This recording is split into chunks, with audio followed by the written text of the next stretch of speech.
If you're an online entrepreneur, you're probably struggling with self-care. So you're probably trying to figure out exactly how to take care of yourself, how to make sure your business is running properly, and how you're not burning out on the regular. So I wanted to make today's video all about self-care for busy online entrepreneurs.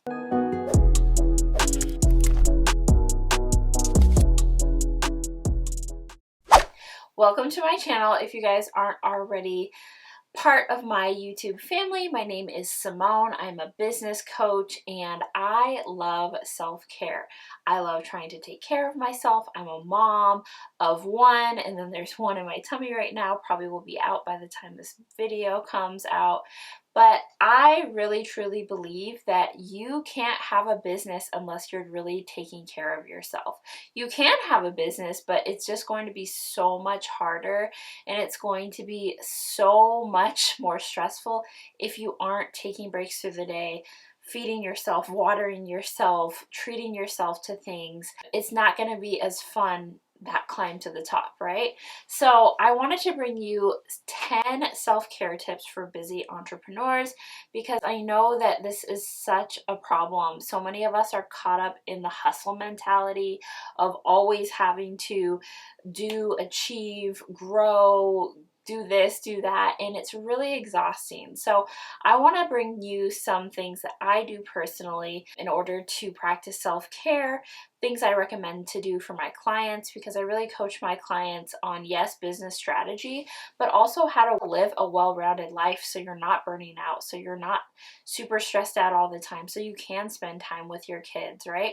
I'm about to pop out a new baby and I made a list of self-care non-negotiables that I'm going to try to do every single week, because we can really get caught up in that rat race of, hey, I have to achieve all the time. So let's get started on these tips. So the first thing that you want to do if you're thinking about implementing more self-care within your life, within your business, is to create a routine.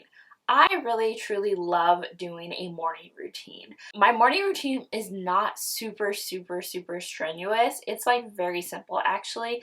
Usually I'm anti-routine. I'm like, oh my God, I can't do a routine. But what I end up doing is I have a morning routine that I get up, I make my daughter's lunch, I shower, I take care of myself, I make sure she gets dressed, I cook breakfast for me and my husband, and that really just starts my day off right. I have my tea, and I usually sit and I drink my tea by myself. When the baby comes, I don't know if I'll be able to maintain this routine. It's okay to pivot and adjust, but that quiet morning routine where I try not to be on my phone, I try not to interact with the outside world, really helps my business start off on the right foot. So that is what I do in the morning to really take care of myself and take care of my family as well. So thinking about some sort of routine, whether it's a night routine or a morning routine that always puts yourself at the forefront, is so positive, right? So a lot of times we're like, well, I just can't do anything because I'm just so stressed out. I have so many things to do at work.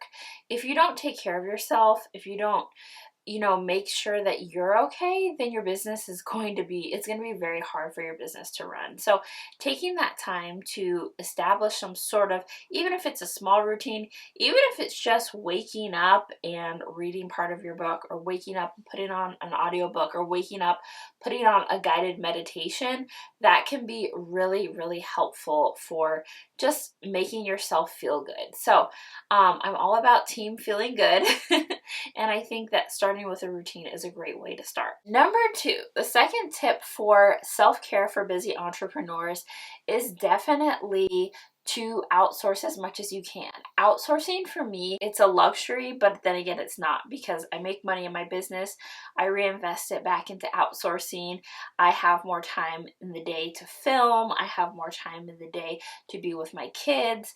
I have more time to be with my lovely husband. And so I love outsourcing. It really helps me stay in my zone of genius. So It really is a form of self-care because when you're in your business doing all the things all the time, it can really wear down on you. You have less time.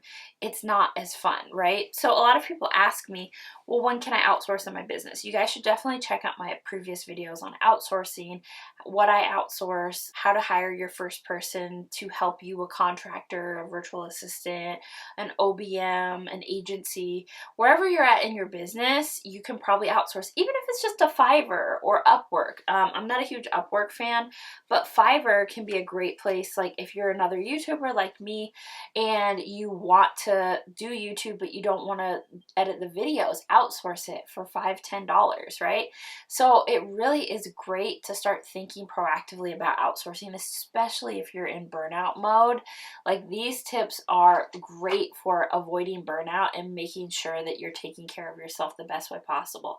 And I know because I did my business on my own for basically the first 7 months of my business. I didn't have any help. I did all the graphics, I did all the engagement, I did all of the copywriting, I did all of it. And you're wearing so many hats and it feels like you're never enough, you're never catching up. So thinking about the thing that you want to outsource the most or what causes you the most stress can really be beneficial for taking care of yourself and your business, right? Number 3, making sure that you have a rest day on the calendar. You guys, I know that we have a lot of side hustlers here probably watching this. A lot of people who say, well, I can't take a break.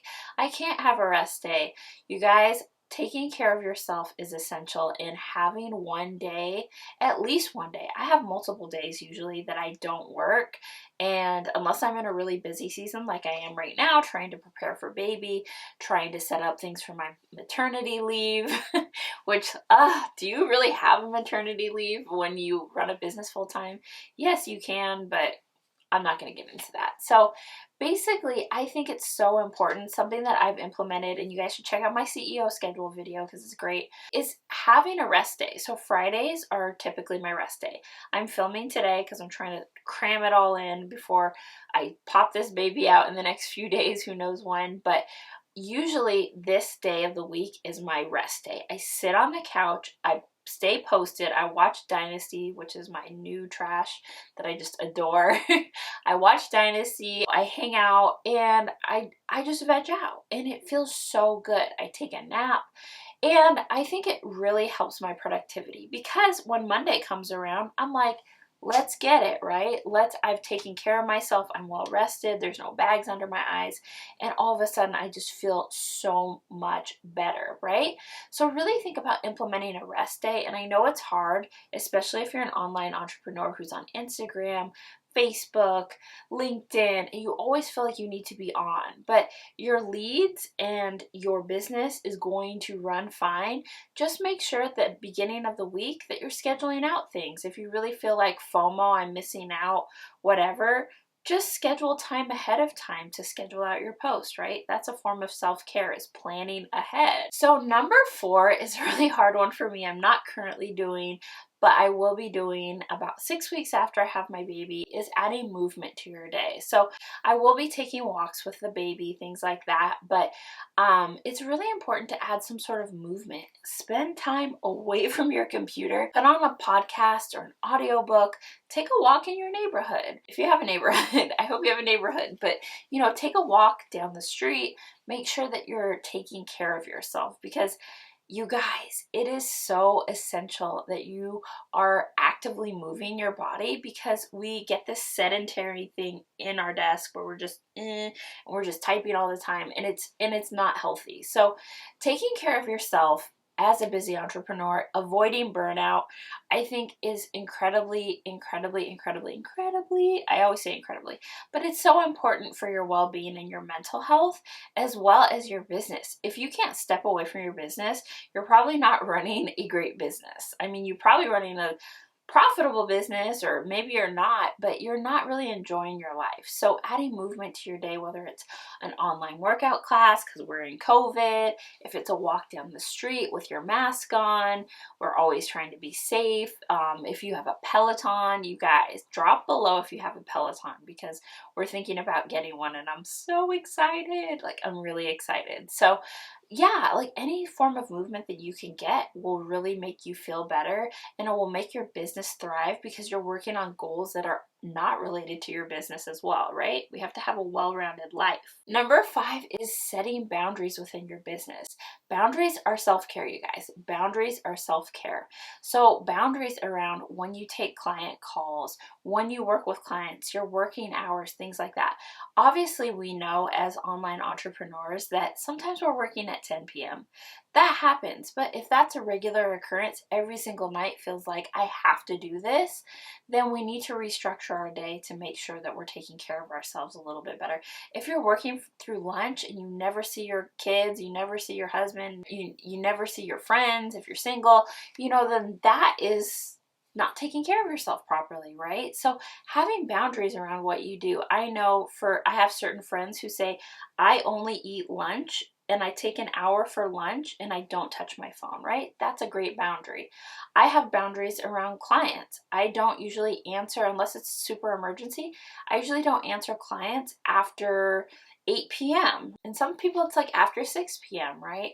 And these boundaries help me be a better business owner because I let people know where I stand, and I also don't feel like I'm working a ton of hours just because they need something, right? It is my business and I set the rules, and you can do the same thing.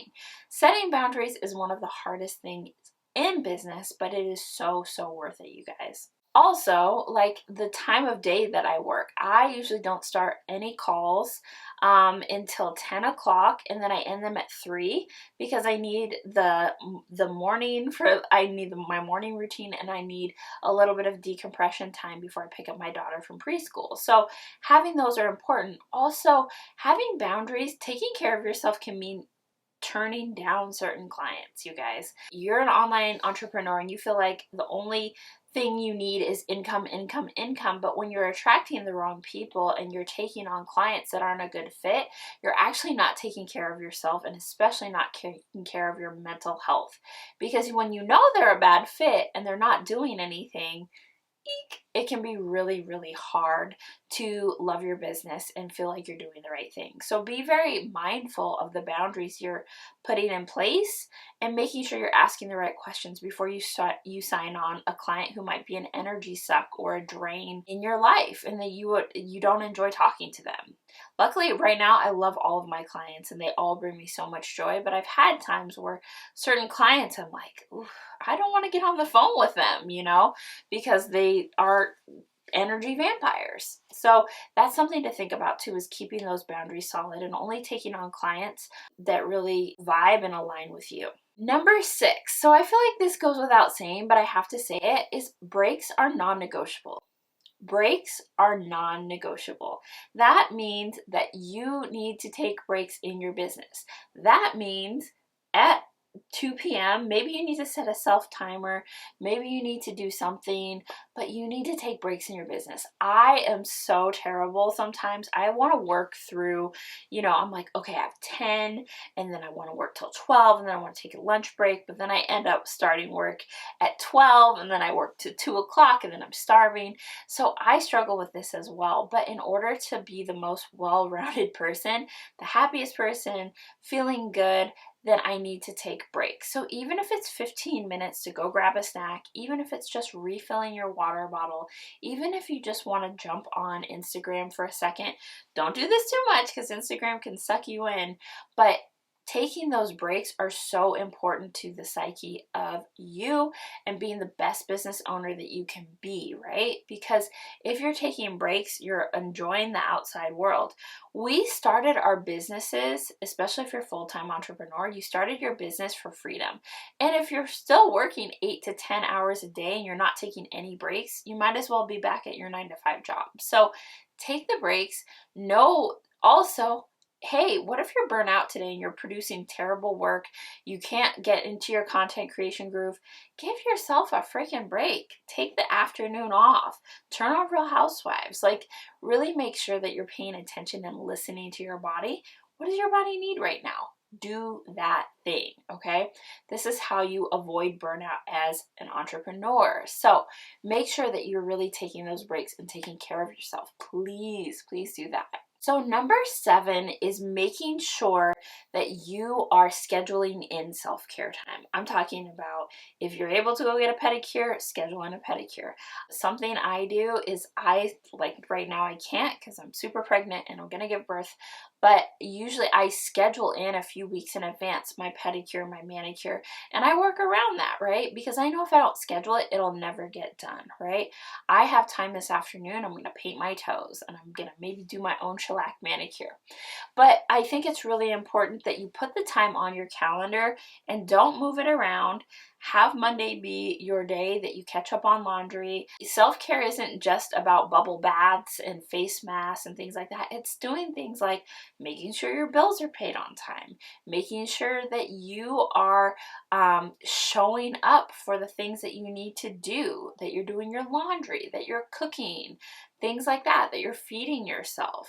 So making sure that you have that time on your calendar and you're not using it as I'm gonna work 24 hours a day and then maybe if I have time, I'm gonna cook myself a meal. No, that needs to be part of your money-making activities. I know an entrepreneur who does really well at when she has a lunch, she does extra self-care. So she has her husband make dinner. She has all of this extra support around the house. Of course, she's a 7-figure entrepreneur, so you're like, well, of course, Simone.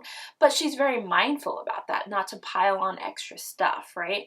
So if I know if I'm coming into a busy season of life for my business, I schedule in extra time to get the things done or I outsource it, right? Outsourcing isn't just, hey, hire a VA. It's also, hey, can I do a laundry service? Hey, can I do Freshly meals? This isn't sponsored by Freshly, but hey, if y'all want to, if y'all want to sponsor me, I really feel like pitching them because, yeah, I just feel like that would be a good fit because I'm about to have a baby. But yeah, I really think that it is amazing. And I think that you can schedule this time on your calendar for real life, right? Number 8, making sure that you're spending time offline. You guys, log off of your computer every now and then. Log out of social media. Take the weekend off social media. We can get sucked up in that comparison mode of, well, so-and-so's doing this and so-and-so's doing that and right? And we're not really taking care of our mental health and our psyche because we're just always consume. You need to be creating more than you consume. When you get into that rabbit hole of like consumption and just always paying attention to what other people are doing, it can feel really lonely and it can really affect your business. I regularly take social media breaks. I have not posted. Today is the first day I've posted in 9 days because I just was not feeling it. I just wasn't feeling the online space. YouTube I haven't been super active on because it's just been hard for me to like find the time to schedule videos and all this stuff. I have a full team, but like it just has not been a big priority, right? My priority has been growing the baby, getting other launches in order. So in order to take the best care of myself, I take time off, right? You don't have to be going, and it's a very capitalistic point of view to always be on, to always be responding. You don't have to respond to your DMs right away. You can wait. They can actually wait, right? So don't do that. Number 9 for self-care is being kind to yourself, you guys. I really think this probably should have been the last tip, but be kind to yourself. Don't talk negatively to yourself that much. We can't avoid it, of course. We have ups and we have downs, but try to be nicer to yourself and try to make sure that you are really taking care of you and you're not just consuming, comparing, but just be nice to yourself. You're on this awesome entrepreneurial journey. Maybe you're making, 100K a year. Maybe you're not. Maybe you're doing all sorts of things that you're proud of. Maybe you're not all the way there yet, but it's okay. You have to enjoy the journey along the way. And I know it's so corny, but it's true. You really have to enjoy the journey in order to appreciate what's going on, right? So enjoy the journey, be nice to yourself. Also, read books, listen to podcasts, absorb from other entrepreneurs that you feel like, hey, I would love to be there one day, or hey, I really respect what they have to say. I think that's really important as an entrepreneur as well, to keep your self-development up and make sure that you're continuing to be the best version of yourself. Number 10 is making sure that you are doing, in my opinion, I think all entrepreneurs should do some sort of spiritual practice or reflection practice. I do both. I love to sit and figure out what has gone right in my business, what has gone wrong. Sometimes I will pray, sometimes I will journal, a lot of times I will meditate. Just having that kind of practice outside of just doing, but how do you slow down? How do you reflect on what's working and what's not working? How do you ask for things that maybe haven't manifested in your life yet, right? Making sure that you sit down as a business owner and you reflect on that and you ask and you keep that hope alive is one of my biggest forms of self-care, because when I don't do that, that's when I get stuck into the lack mentality, the scarcity mentality, the I can't do this thing mentality, which we all get there sometimes. But my last tip here is to find something that works for you. I would never tell someone to pray who isn't religious. I would never tell someone to meditate who can't sit still and they don't want to do it. But you have to really want to do something. I love journaling. A lot of people don't like that, but it really is good to sit down at least once a month, I would say, and just say like, hey, this is what happened, this is how I can improve, or hey, let me just sit quietly for a second. That can be a beautiful meditation time, is just sitting and just being, you know? So I hope you guys enjoyed this video. This was a little bit different, but I think self-care is incredibly important for business owners. I don't want to see you guys burn out. These are definitely tips to avoid burnout and avoid feeling like crap. We all get times in our business where things feel out of balance. Like, I really don't believe in work-life balance because it just doesn't exist, especially as a mom. I always feel like I'm dropping the ball on something, and it probably always is dropping the ball. But at the same time, I know that every single day I'm doing the best I can. And I know every single day you're doing the best you can. So I hope you guys enjoyed this video, and definitely comment below what's your favorite self-care tip, okay? Let me know below what's your favorite self-care tip. I definitely want to know. So thank you guys so much for watching, and I will talk to you later. Bye!